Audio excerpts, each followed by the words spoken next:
Libro de Génesis, capítulo 3.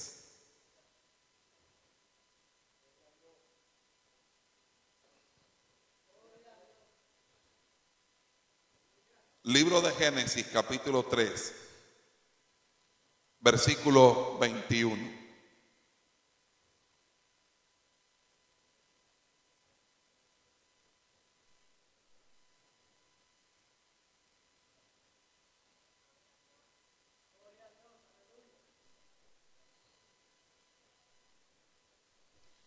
Y leemos con la bendición del Padre, del Hijo y del Espíritu Santo. Y el pueblo dice: y Jehová Dios hizo al hombre y a su mujer túnicas de pieles y los vistió. Y Jehová Dios hizo al hombre y a su mujer túnicas de pieles y los vistió. Te doy gracias, Señor, por tu palabra. En el nombre de Jesús. Amén y amén. Puede sentarse.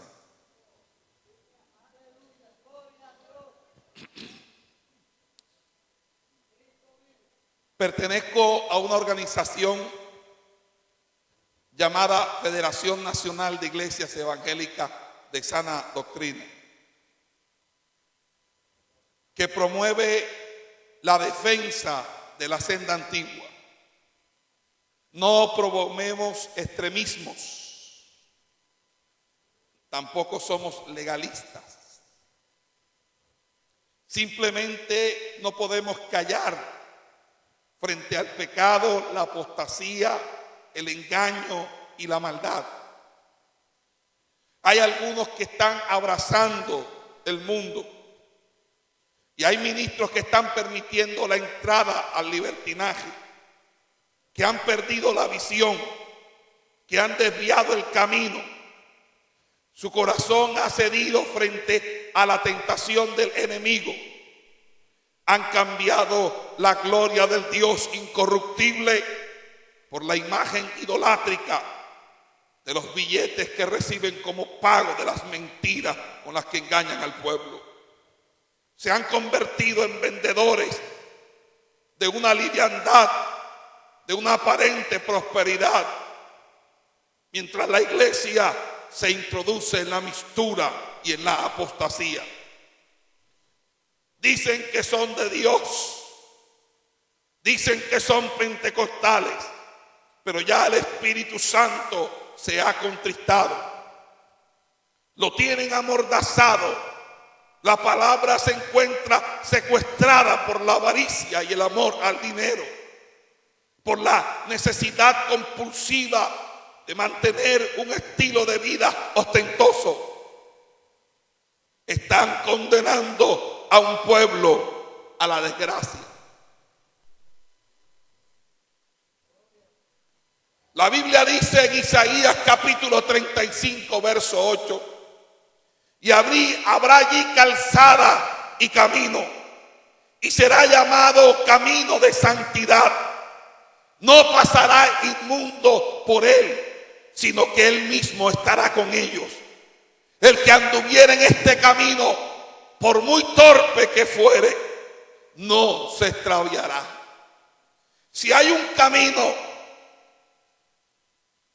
ese camino es la senda de la santidad.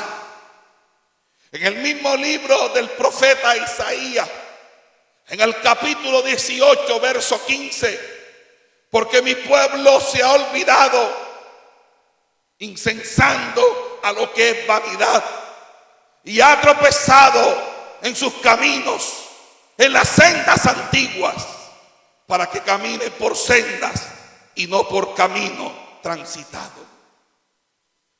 Es amplio el repertorio de textos bíblicos que de una manera u otra afianzan el tema de la santidad. Y por esa razón es que el mismo profeta Isaías, en el capítulo 35, dice: oye ahora mi voz, yo te aconsejaré y Dios estará contigo. Está tú por el pueblo delante de Dios y somete tú los asuntos a Dios y enseña a ellos las ordenanzas y las leyes y muéstrales el camino. Eso lo dice el libro de Éxodo capítulo 18.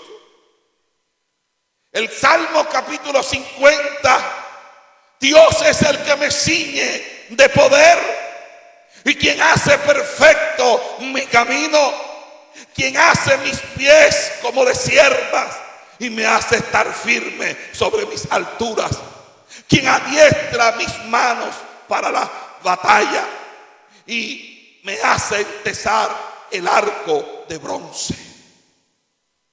La identidad ministerial que hoy está siendo replanteada y revisada para hacer cambios y ajustes de los que han decidido separarse del principio de la santidad integral,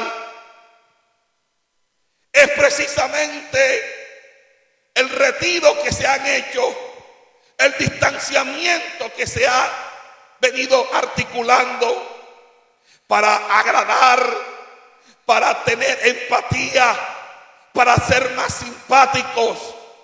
Pero ahí hay una falta de identidad ministerial.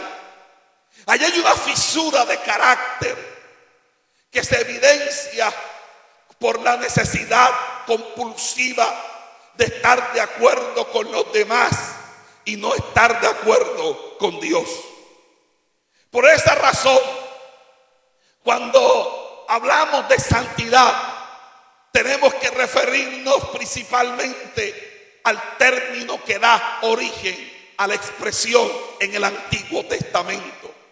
Es decir, a la palabra hebrea kadosh, que significa pureza física, ritual y especialmente moral y espiritual. En ocasiones, la expresión puede ser traducida como separado, puesto aparte o consagrado. Y en ese orden de ideas ya empieza a mostrarse un plano conceptual en la que el término kadosh empieza a enriquecer nuestro panorama escritural, cuando en primer lugar vamos enseguida a decantar de que la santidad es un mérito de la elección. Cuando alguien es llamado a estar aparte, si alguien es un pueblo aparte, lo es porque ha sido separado. Cuando alguien va al mercado y encuentra de pronto allí una pila de tomates y empieza a tratar de escoger los tomates no los coloca en el mismo lugar, sino que los coloca aparte, porque de pronto alguien puede también enamorarse de esos tomates, pero cuando usted lo coloca aparte significa que los está separando del resto, porque en ello hay una escogencia, lo cual quiere decir que el término kadosh que trae consigo la Torá era un término que provenía de la misma elección del pueblo de Israel, de un pacto que Dios hizo con Abraham para que en él fueran benditas todas las naciones de la tierra. Y es allí, en ese pacto, que se solidifica luego en el pacto sinaítico, que se establece la berit, el concepto hebreo del pacto o de la alianza. Israel pasa a ser el pueblo de la alianza, el pueblo del pacto, el pueblo escogido por Dios. Y Dios le hace a ellos una aclaratoria. Les dice: yo no los he escogido a ustedes porque sean ustedes los más fuertes o los más poderosos o los más brillantes o los más excelsos. Los he escogido siendo el pueblo de los pueblos más pequeños. Los he escogido no porque tengan algo que amerite su escogencia, sino que me ha placido a mí Le plugó a Dios escoger a ese remanente. Y cuando nosotros entendemos ese acto de escogencia de Dios, podemos entender la palabra que dice: yo tendré misericordia del que yo tenga misericordia. Somos escogidos por Dios.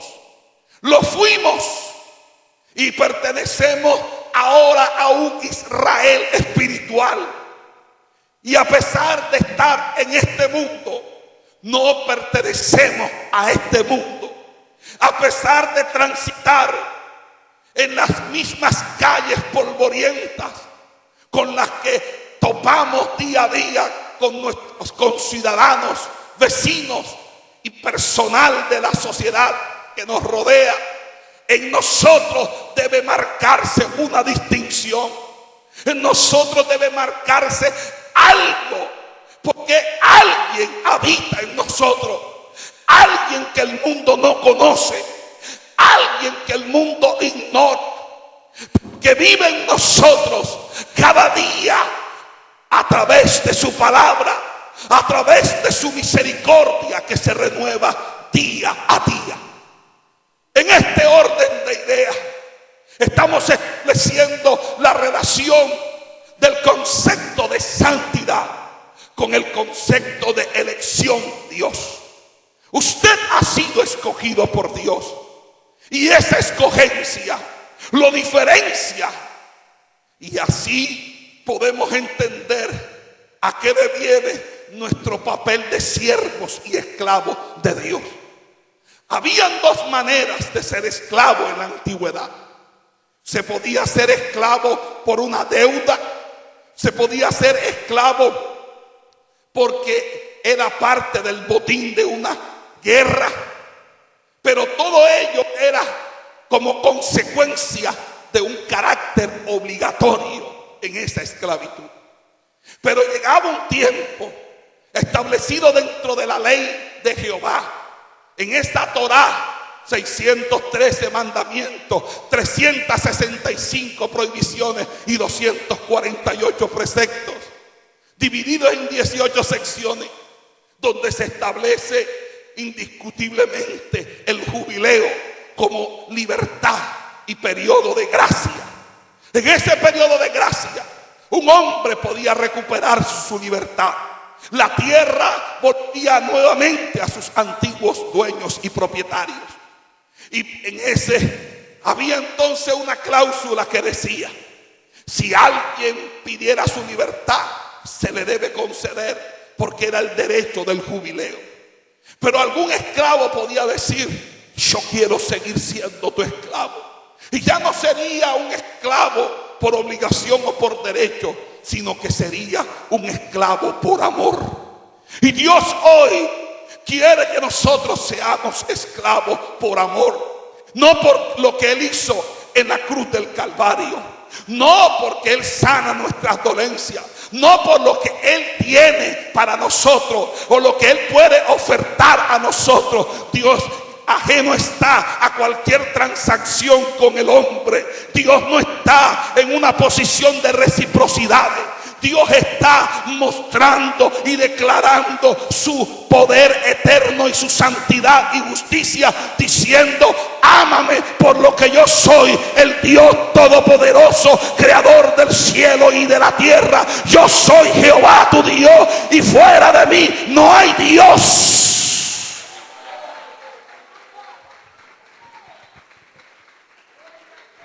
Muchos están en la iglesia buscando al Dios del amuleto, al Dios de sus necesidades, al Dios de sus triunfos, al Dios que tiene algo que ofertar.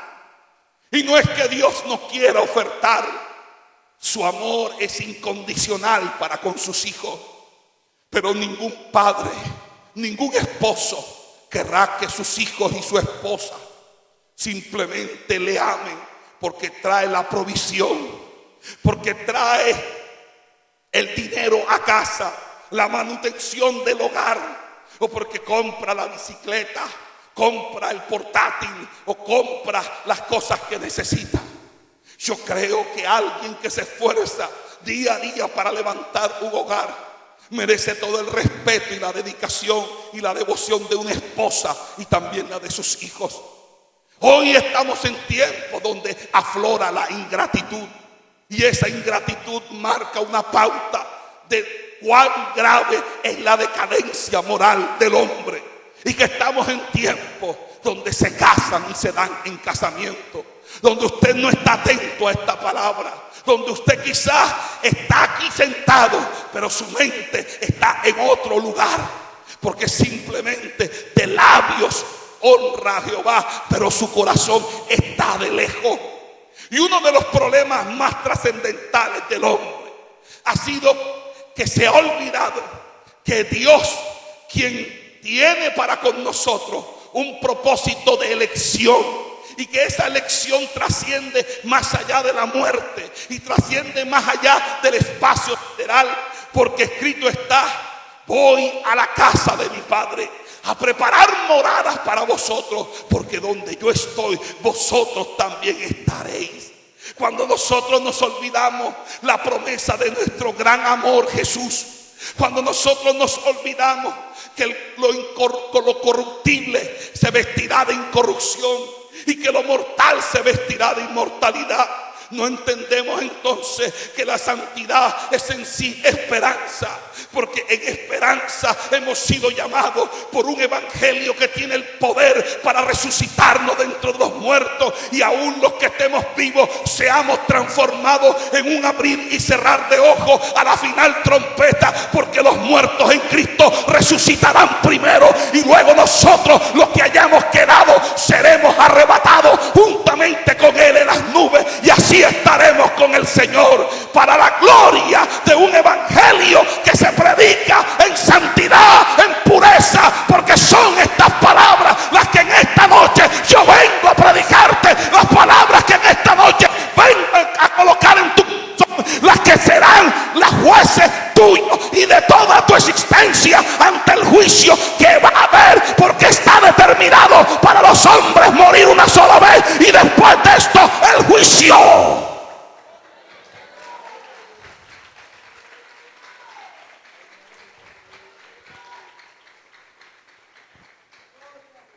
Y si perdemos la objetividad de esta doctrina de esperanza, entonces recaemos en creer que todo lo posible es lo que está en lo visible, pero todo lo que es visible es temporal, mas lo invisible es eterno. Estamos en lo visible y estemos en lo temporal. Pero cuando colocamos nuestra mirada en lo invisible, estaremos en lo inmortal. Dios tiene una manifestación. Es la manifestación gloriosa de los hijos de Dios. Y esa manifestación es un acto de liberación para toda la creación, la cual está gimiendo aún y aún gime con dolores de parto. Porque toda la creación fue sujeta a vanidad debido al hecho destino amartía, al hecho en el cual el hombre introduce el pecado en la creación como modo de existencia, por lo cual todo fue encerrado y manifestado en pecaminosidad, para ser todos nosotros incorporados, como dice Romanos 5, el pecado de Adán a ese primer hombre. Pero aquello que fungió para poder nosotros ser incorporados a Adán es lo que prevalece también como incorporación a un postrer Adán, que es espíritu vivificante, por los que son del Señor se unen con Dios. Y por esa razón nosotros ya no vivimos nosotros, con Cristo estoy juntamente crucificado, y ya no vivo yo, mas vive Cristo en mí, y lo que vivo en la carne lo vivo en la fe del Hijo de Dios, el cual me amó y se entregó a sí mismo por mí. Yo he sido incorporado en Cristo, yo pertenezco a Cristo, yo soy de Cristo, yo estoy en relación con Cristo, porque sin Cristo nada soy, sin Cristo no valgo nada. Es Cristo mi Salvador, es Cristo mi Dios. Para mí el vivir es Cristo y el morir es ganancia.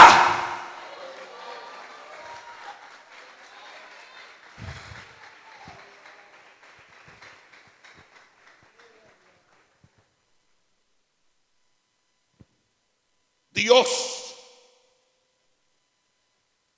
está esperando concluir la salvación.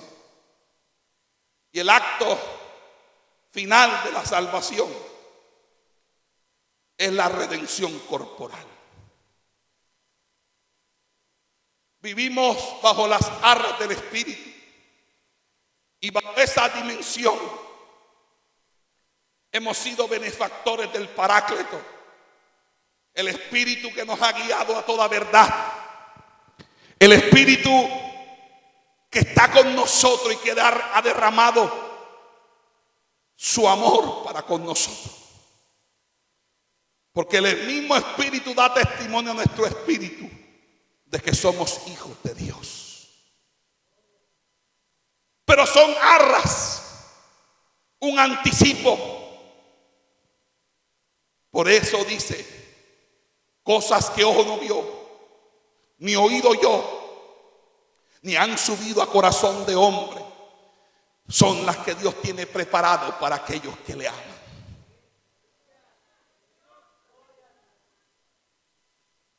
Dios tiene un propósito que se llama redención corporal. Y si Dios está interesado en salvar el cuerpo,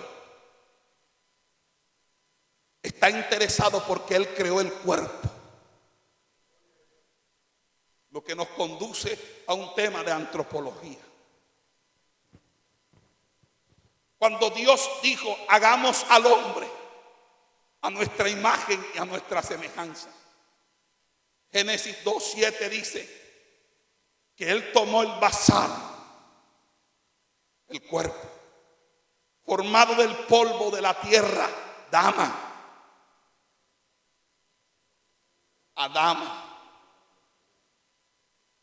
Y por eso el nombre del primer hombre es Adán, porque de la Adama fue tomado. Entonces, como de la Adama proviene, su nombre es Adán, y su fuente de vida es la Dama, que es la sangre. Entonces hay una trilogía. La Adama trajo consigo a Adán, que tiene un contenido de dama. Del polvo fuimos tomados, hecho por la mano de Dios.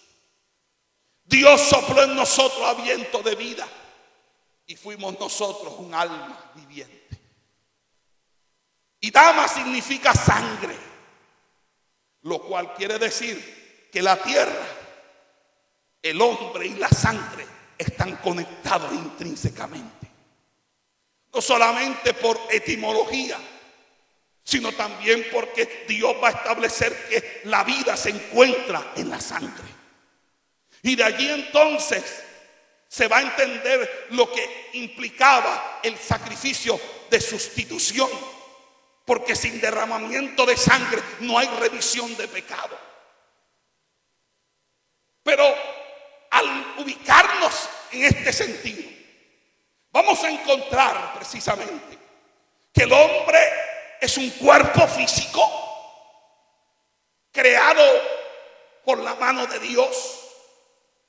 Dios no lo produjo por un acto volutivo de su palabra, como pudo hacer a los animales. Él solamente dio la orden, produzca la tierra, produzca el agua.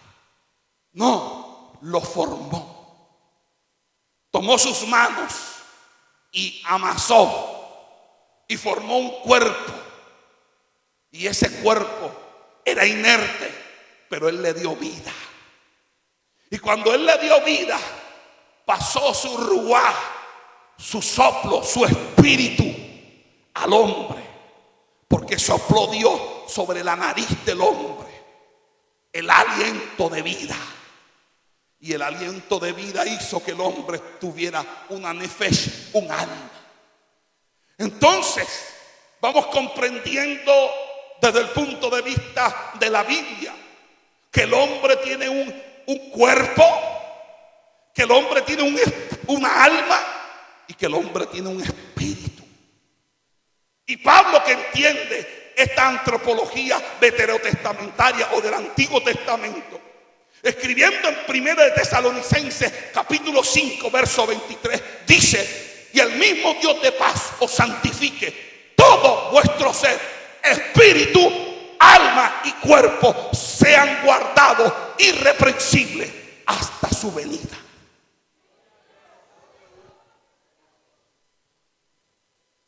Entonces, el hombre es planteado en el Antiguo Testamento como un ser integral, como un ser holístico. La Biblia no hace partición del hombre. La Biblia presenta al hombre siempre como una unidad, pero que también distingue las diferentes instancias y dimensiones existenciales del hombre. Y muchas veces, metafóricamente hablando, la Biblia expresa que las entrañas sienten, que el riñón y el hígado sienten. Por eso es que las personas psicosomatizan las situaciones. Alguien toma un susto y le da diarrea. Alguien se estresa y le salen aftas en la boca. Porque lo almático y lo corpóreo están unidos. No podemos hacer una extinción. Y si hay algo que pueda hacer una extinción o un diseccionamiento, solamente es la palabra. Porque la palabra dice que es más cortante que espada de dos filos, que penetra el alma hasta hacer un merismo, partirla. Pero esa partición del alma no es una partición que hace la palabra con efectos divisorios del hombre, sino con efectos aclaratorios en el hombre, para que él pueda distinguir lo vil de lo sagrado, lo santo de lo profano, para poder esculcar en el hombre y saber aún cuáles son las intenciones del corazón del hombre. Es decir, para confrontarnos en nuestra raíz existencial, en nuestro problema fundamental, que es el pecado.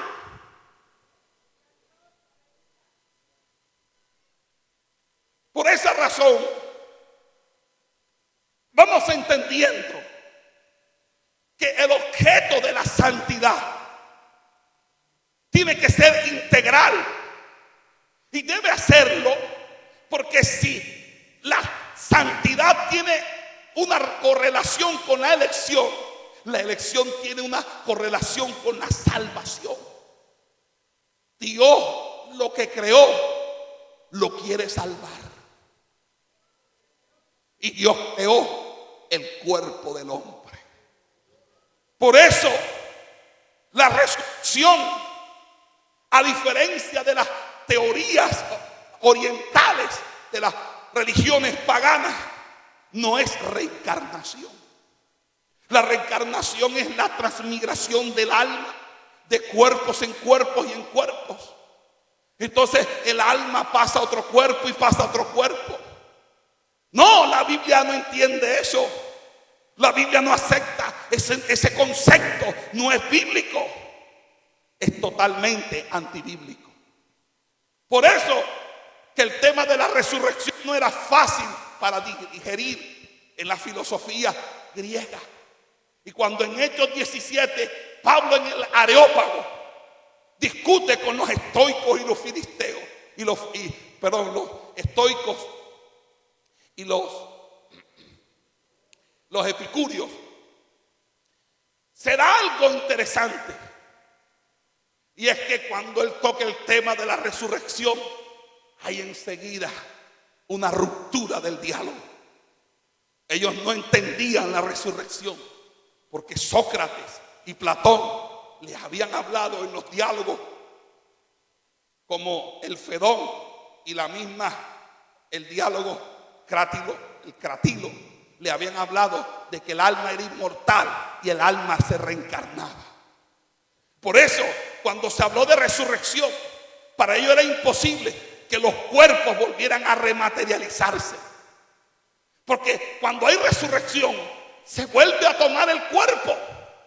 Y el cuerpo que es corruptible y se ha podrido y se ha desintegrado, tendrá que por orden de Jehová Dios en esta trompeta rematerializarse en un cuerpo glorificado a la semejanza de Él. Por eso Filipenses 3:20 dice: mas nuestra ciudadanía no es de esta tierra, sino que está en los cielos, de donde esperamos a nuestro Señor y Salvador, el cual transformará el cuerpo de nuestra humillación en una gloria semejante a la de Él.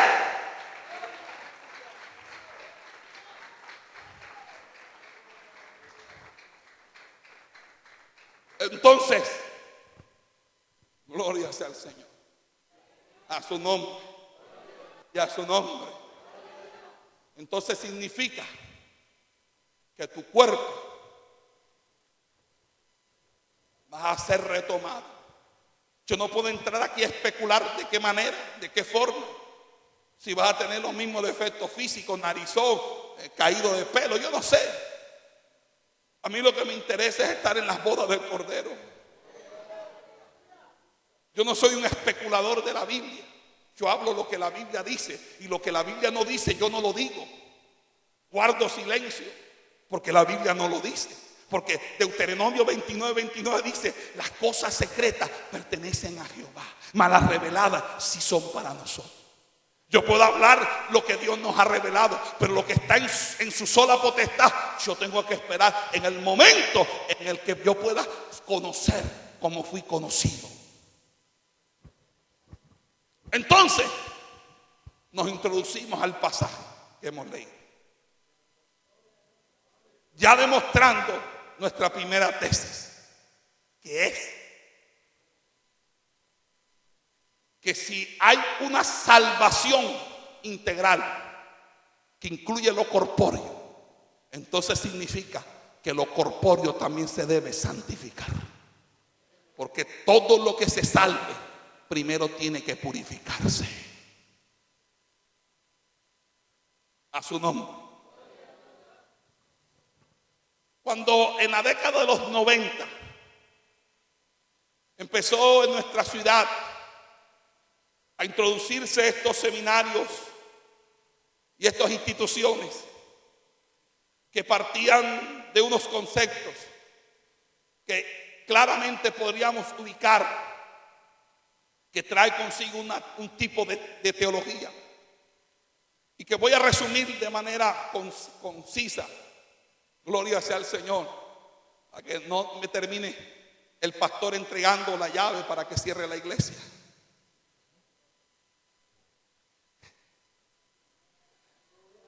A su nombre. Bueno, hermano, aquí está. Sigue usted, pero ya sabe, cierra la iglesia. Ah, bueno, está bien, pastor.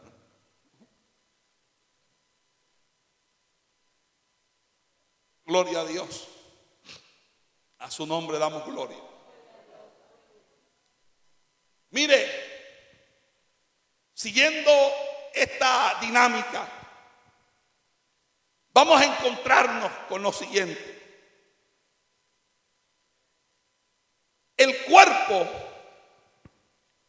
y el alma empiezan a ser separados cuando en el siglo I se introduce una doctrina llamada el gnosticismo, que tenía algunas personas como Marción, Valentiniano y Cerintio, entre otros. Algunos contemporáneos con el apóstol Juan, y de que Juan tiene que corregir esa doctrina en su primera epístola a Juan. Pero básicamente ellos partían de una creencia mesopotámica de creer que el cuerpo era malo y que el cuerpo era una prisión del alma, y que por ende lo único que se salva es el alma. Esto es gnosticismo del siglo I, introducido dentro de las iglesias evangélicas, aún en ciertas alabanzas, donde solamente se habla de la salvación del alma, mas no la salvación del cuerpo.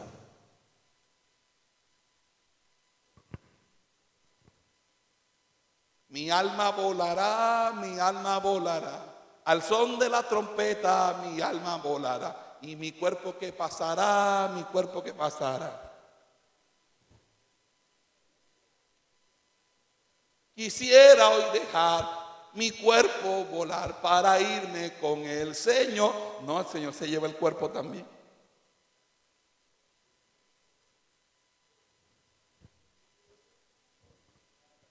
¿Está entendiendo? Entonces el alma es la que se salva. ¿Y el cuerpo qué?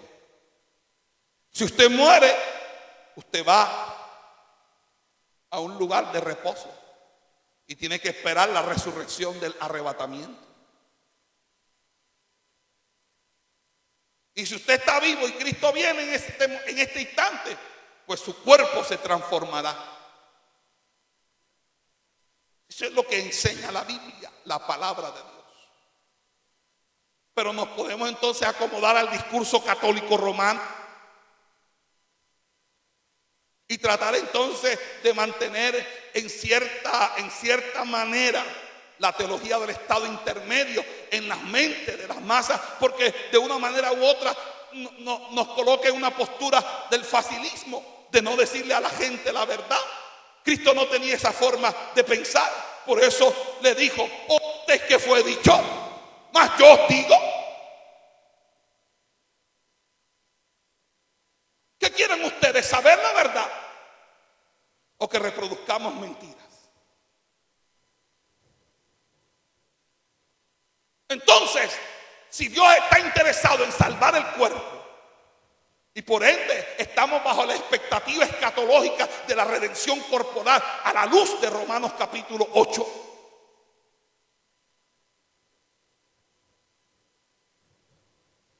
entonces tenemos que entender, amados hermanos, que el cuerpo debe ser santificado. En el acto de caída, en el momento en que surge el pecado en el hombre tuvo conciencia o tuvo conocimiento de la culpa. El hombre se ve a sí mismo culpable. Y la situación de esa culpabilidad se refleja en el verse a sí mismo desnudo. Ellos no sabían qué era la desnudez. Y la desnudez no era vergüenza para ellos, porque simplemente ellos habían sido creados conforme a la imagen y semejanza de Dios. Pero frente a la ruptura que trajo consigo esa desobediencia de tomar lo que Dios le había prohibido, instigados por la serpiente, entonces ellos pierden esa inocencia y se ven desnudos. Y la desnudez, a partir de ese momento, se vuelve sinónimo del pecado. Se vuelve sinónimo de estar mal delante de Dios.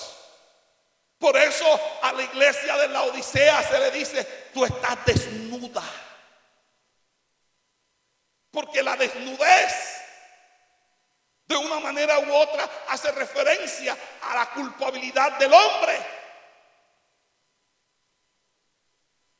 Entonces el hombre trata de arreglar él su propio problema. Y lo que hace es tapar su desnudez. Y la Biblia dice que se cosieron unas hojas de higo y se colocaron unos delantales. Lo cual muestra que ellos por delante estaban cubiertos, pero por detrás estaban descubiertos. Lo cual genera un concepto interesante, y es el concepto de guardar la apariencia. Es precisamente una sintomatología del pecado. Cuando la persona peca, lo que quiere es cubrir su pecado, disimularlo, poner cara de santo.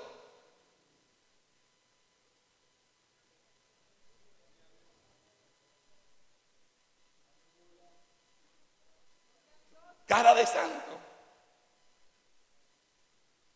Y estás en adulterio y nadie lo sabe.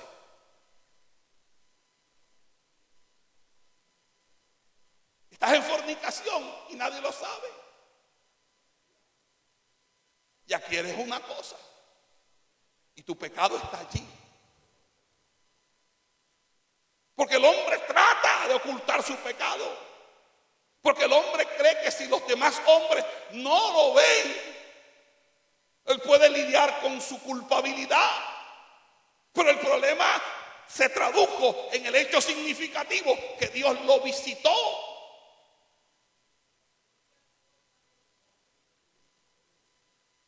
¿Crees que Dios no te ve lo que tú haces en oculto? Entonces Dios le pregunta al hombre y lo llama y él está escondido. Por eso es que cuando viene la administración, todo el que está cautivo se esconde.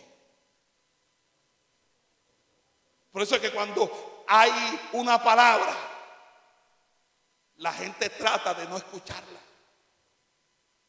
Trata de pensar en otra cosa. Porque el hombre se esconde. Y cuando el hombre se esconde delante de Dios, entonces Dios tiene que decirle, ¿y dónde estás? ¿Y qué estás haciendo? No, me escondí porque tuve miedo, porque estaba desnudo. ¿Y quién te enseñó a ti que tú estabas desnudo?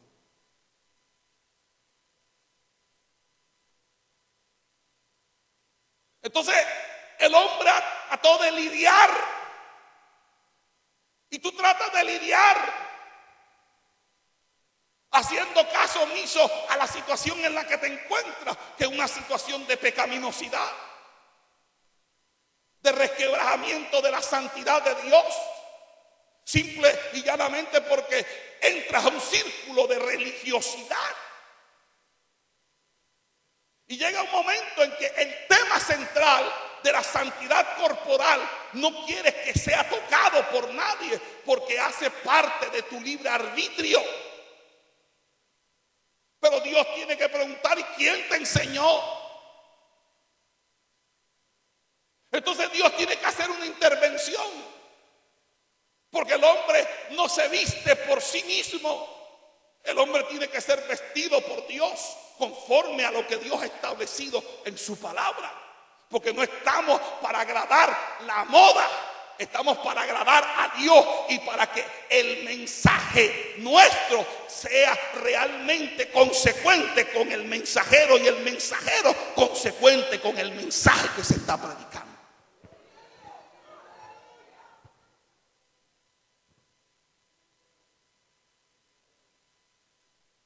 En esta situación, la forma de vestir va denunciando la identidad que el hombre va adquiriendo. Y la identidad que consigo trajo al hombre fue la de la hipocresía, la de la apariencia, de mostrarse un delantal.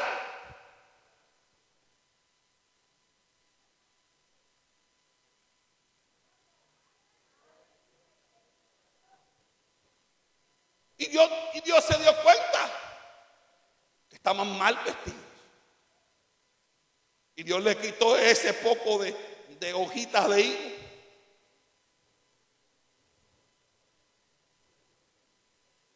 ¿Y sabe qué hizo Dios? Los vistió. No le dijo a Eva, toma mujer, para que Eva dijera, ay, le voy a cortar aquí, le voy a hacer aquí, unas pincencitas aquí. No. La Biblia dice, los vistió. Entonces cuando predicadores pomposos, grandielocuentes, empiezan a hablar diciendo que eso no es doctrina,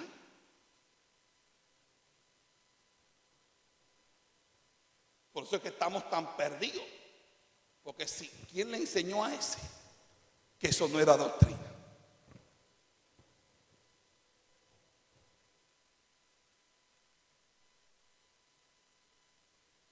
Si el capítulo 3 del libro de Génesis contiene 7 de las más importantes doctrinas en ese relato,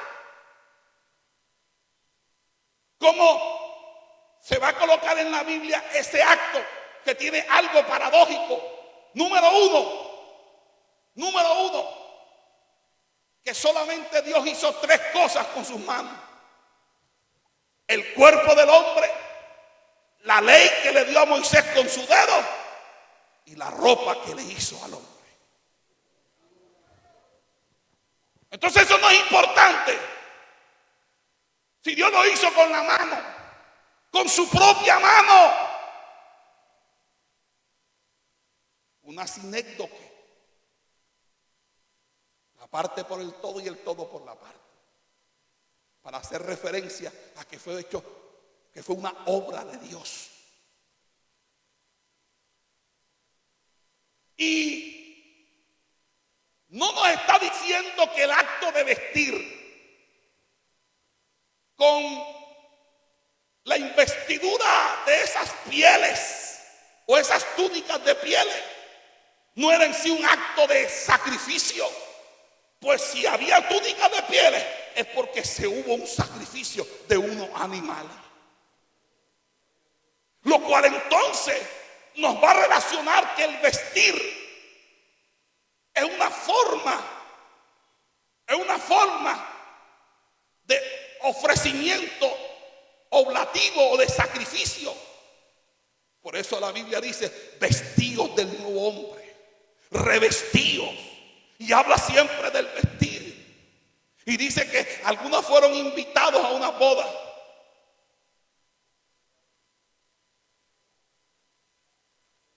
Y los encontraron que no estaban vestidos. Y los sacaron. Y por eso dice que a la iglesia se le da que se vista de lino fino, blanco y resplandeciente. Entonces no me venga a hablar de que eso, Dios no se mete en eso. Dios sí se mete en eso. Y nosotros hoy, en esta noche, nos vamos a meter con eso. Amén. Con Biblia en mano.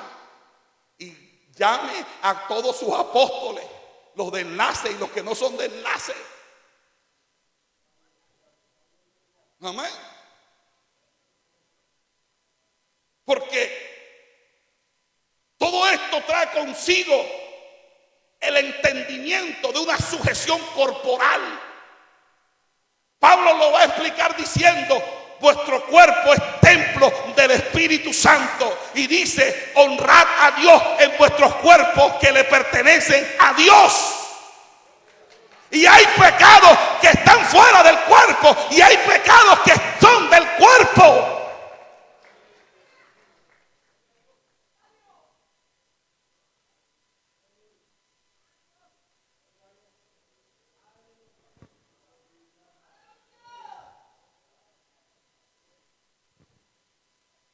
Dios no le agrada que sus hijos vistan mostrando desnudez.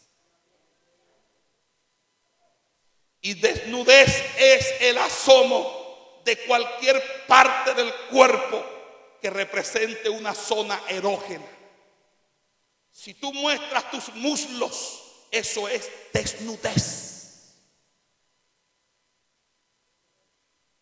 Si tú muestras los pechos, eso es desnudez. Si tú muestras la espalda, eso es desnudez. Así sea que la muestres por transparencia. Porque el hombre de Dios y la mujer de Dios visten con modestia y con pudor.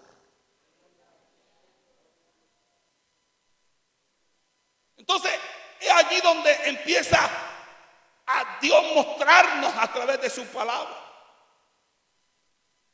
Y en 17 versículos o 17 pasajes de Génesis, Apocalipsis, 17, que obviamente no lo vamos a tocar porque ya vamos a terminar el mensaje.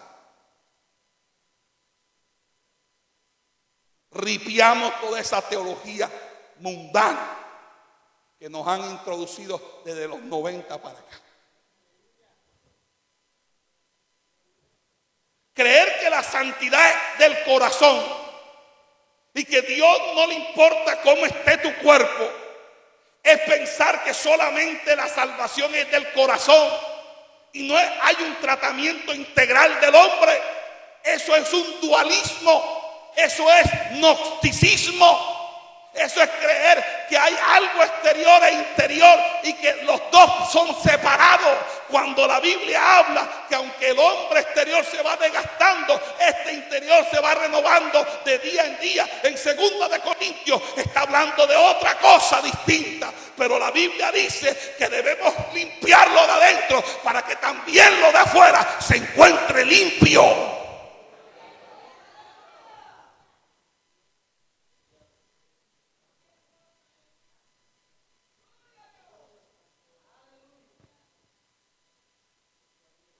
Cuando tú te sientas y tus piernas se muestran, eso a Dios no le agrada.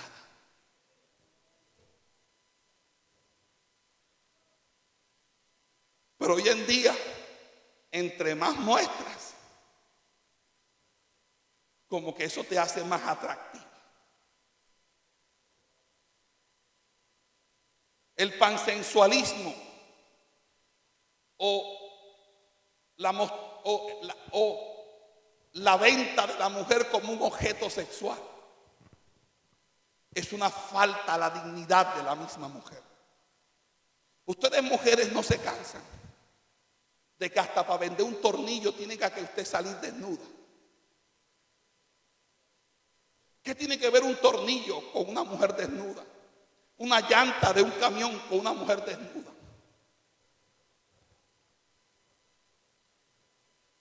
Cuando están en esos videos que muchos de ustedes jóvenes les gusta y se los andan viendo, que está el tipo con el reggaetonero, que eso tiene científicamente comprobado que los decibeles, la métrica que usa esa música se introduce a nivel auditivo en cierta área del cerebro que estimula la parte del cerebro que es instintiva, que es la parte primitiva del cerebro, donde está la sexualidad. Por eso esos movimientos de cadera de esas mujeres emulan el sexo anal, emulan el sexo oral, la práctica desvergonzada de toda sexualidad. ¿Y tú crees que eso no te ministra? Eso ministra a los hombres, eso le ministra por los ojos.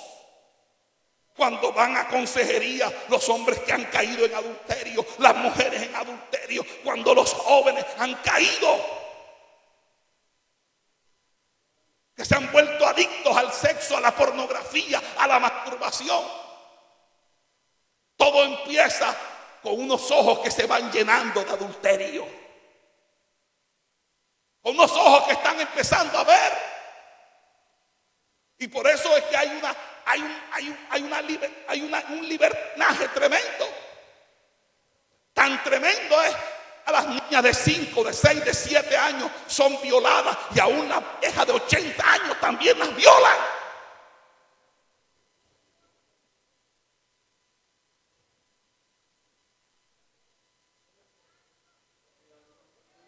Entonces, la humanidad ha vivido miles de años ofendiendo a Dios.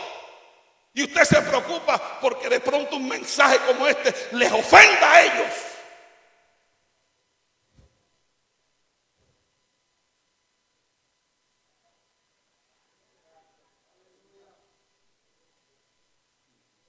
Tranquilo que mañana salgo para mi ciudad. Así que trague duro ahí. A su nombre. A su gloria.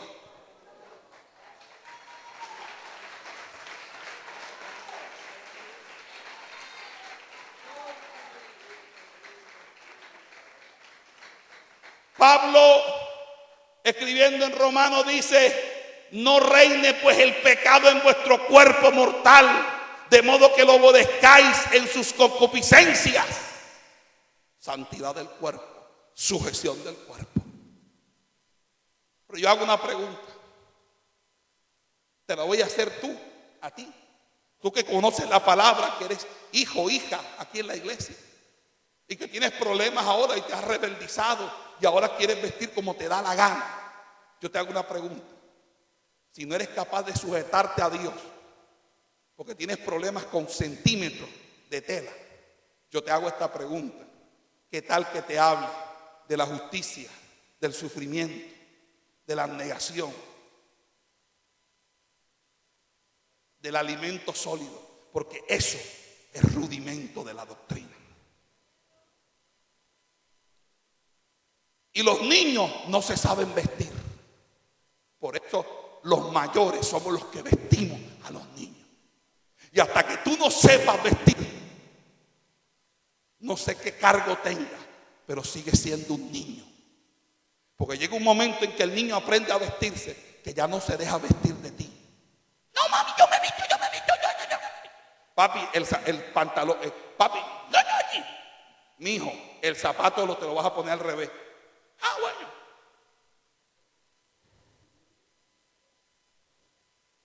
Porque el que no se sabe vestir es porque es niño. El que no entiende los rudimentos de esta doctrina. Porque este no es el alimento sólido. El alimento sólido es hablar de otros temas. De hablar que es gemir con angustia. De hablar lo que es estructurar un lenguaje espiritual de oración. Lo que es el sufrimiento. Lo que es establecer una visión. Cosas más profundas.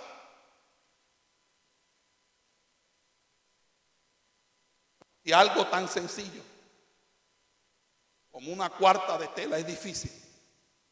Entonces, ¿dónde está la sujeción de tu cuerpo a Dios? Te quieres tener a Dios en tu corazón, pero tu cuerpo ande como te le da la gana. Entonces estamos siendo claros. Estamos siendo claros. Porque cuando tú te vistes así, lo único que vas a conseguir es un hombre carnal, no un hombre de Dios. Si esta mujer, al conocerla, se hubiera vestido como una ramera, yo ni le pongo los ojos a ella. Entonces tú terminarás recibiendo lo que tú eres. Y después vendrás donde el pastor. Pastor, mi marido se fue con otra. Pastor, mi marido me pega. Pastor, tengo problemas con mi esposa. Porque lo que el hombre siembra, eso cosecha. Si siembras corrupción, de la carne recogerás corrupción. Pero cuando tú empiezas a entender la santidad de Dios en todo su contenido esencial, como sujeción corporal a Él, entonces, ¿quién pondrá la mirada en ti?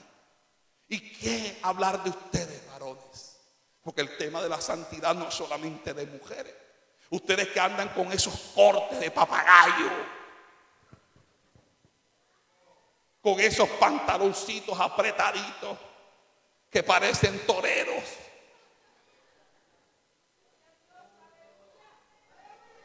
¿Qué esposa te irás a ganar?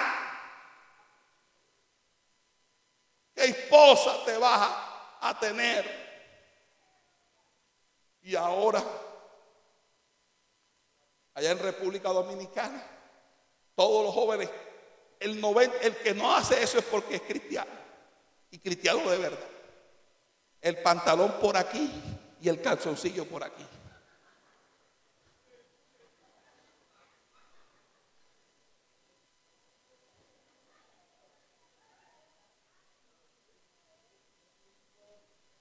Entonces, el hombre con la cresta como un gallo aquí.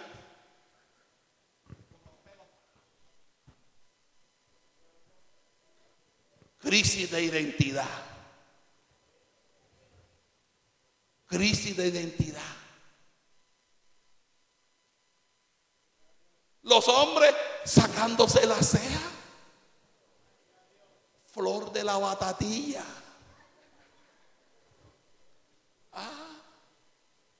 Tú tienes derecho a hacer eso en tu cuerpo.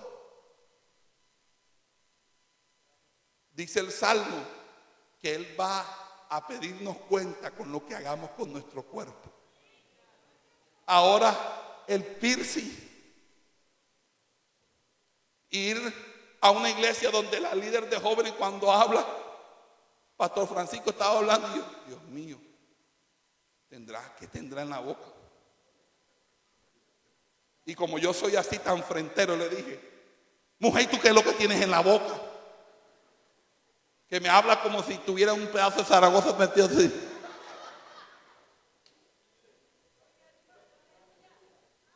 Uy, pastor, es que estuve en un congreso de Marcos Barriento en Dallas, Texas, y ahí había un no sé qué de piercing.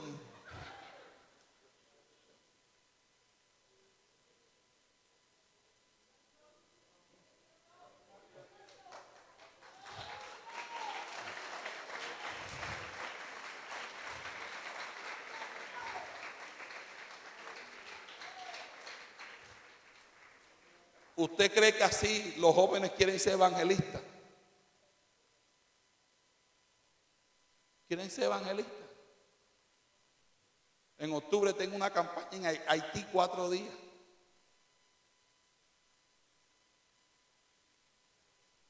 En Haití la brujería es tan terrible que hasta los animales hablan. Vamos a Haití para que lo vean.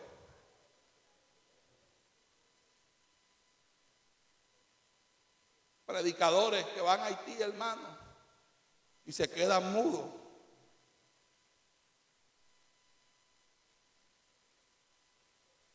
¿Cuál es el evangelio de poder? ¿Ustedes quieren tener el evangelio de poder? Santifíquense. Estoy hablando a los jóvenes, santifíquete. Santifícate. Santifícate porque estás pechichón. Porque estás pechichona. Y tanto pechiche y tanta pechichonería te tienen así. Después, tú eres un problema en tu casa. Entonces quieres reclamarle las escrituras a la viejita para poder malvender la casa, porque andas con tus líos y tus problemas.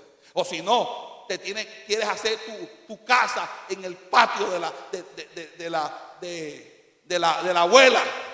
Y para cortar el palo de mango y el palo de mamón y todas esas frutas se van a perder por ti.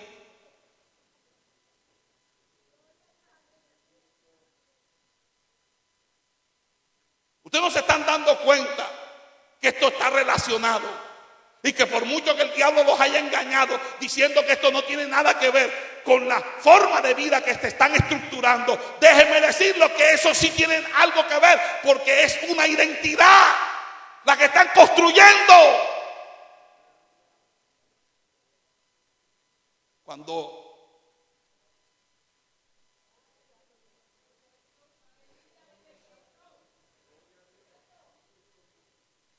en la Universidad de España, donde estudié la maestría, había un experto en análisis de conducta. El hombre era tan terrible en análisis de conducta que solamente te veía vestido y sabía si estaba deprimido, alegre, triste. Y era algo impresionante. La forma de vestir refleja tu personalidad. Hay muchas personas aquí que se visten, no porque ni siquiera ellas quieran vestirse así, es simplemente porque están agradando a sus compañeros y a sus compañeras de trabajo, de escuela, para no sentir que son anticuadas o para que no le llamen viejas. A mí me importa que me llamen viejo o vieja. Yo tengo que tener personalidad en Cristo. Yo tengo que saber quién soy en el Señor. Amén. Entonces yo era viejo. Amén. Y yo me veo ahora joven que los que me decían a mí viejo. Y todos, algunos fueron a la cárcel, otros tienen vidas desastrosas. Y aquí yo estoy sirviéndole a Dios. ¿Sabe por qué? Porque decidí en mi corazón no contaminarme con la inmundicia de este mundo.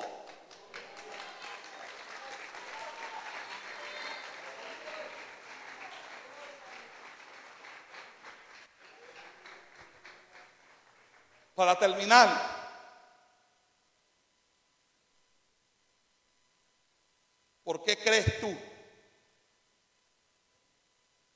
que no hablas en lengua?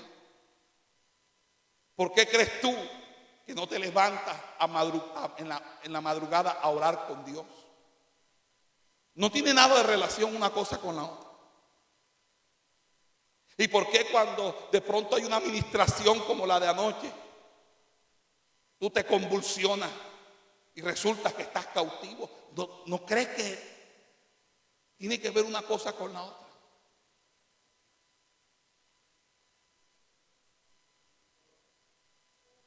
No tiene nada que ver una cosa con la otra. El cuerpo debe glorificar a Dios. Pablo escribió: glorificad a Dios en vuestros cuerpos.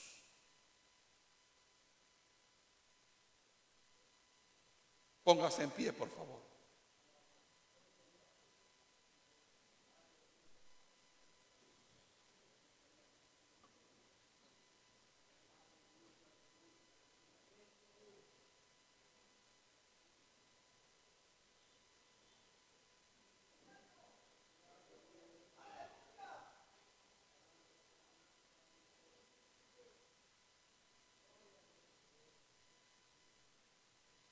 Tienen que tener cuidado, porque esa forma de vestir provocativa, lo único que te va a llevar es que algún día algo malo te suceda.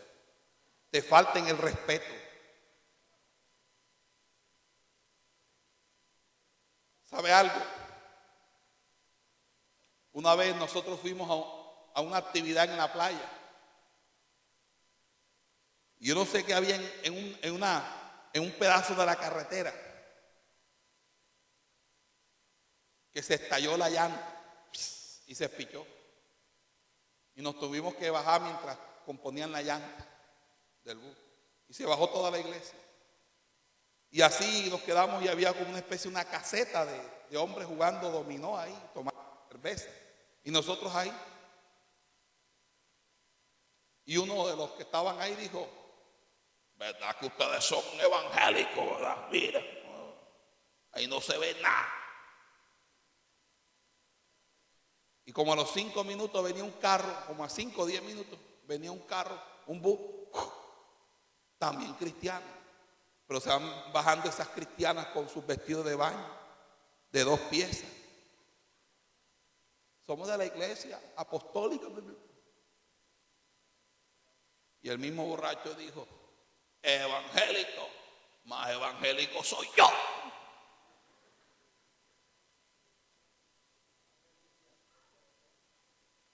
Vea, hermano, estaban esas mujeres con brasilera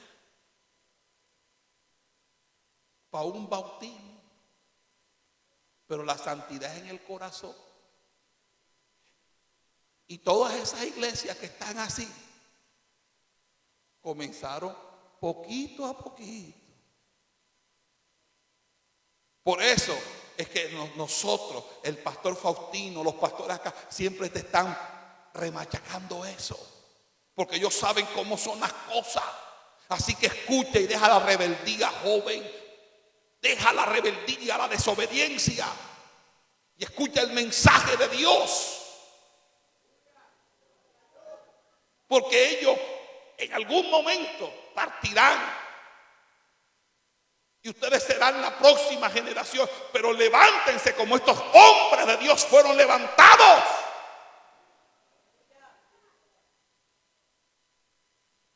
Con todo el respeto que se merecen, les amo en el corazón. Pero si aquí alguien de ustedes quiere renovar la santidad con Dios, su pacto con Dios, de vivir en santidad, permita que yo ore esta noche por usted.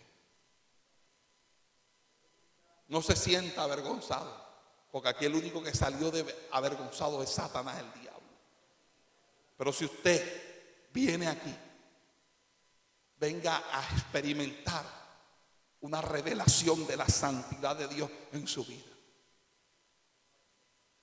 Venga a entender cuál es el propósito de Dios para con su pueblo.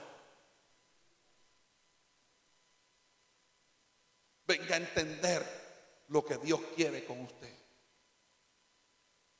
Solamente Dios necesita un primer valiente que venga aquí.